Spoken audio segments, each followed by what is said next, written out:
أعوذ بالله من الشيطان الرجيم. بسم الله الرحمن الرحيم.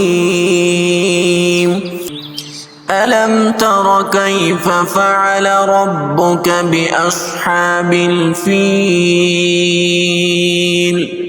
ألم يجعل كيدهم في تضليل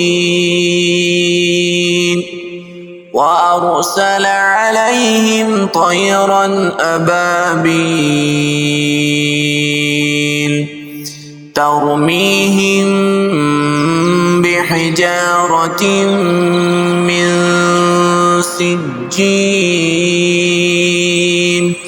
فجعلهم كعصف مأكول. صدق الله العظيم.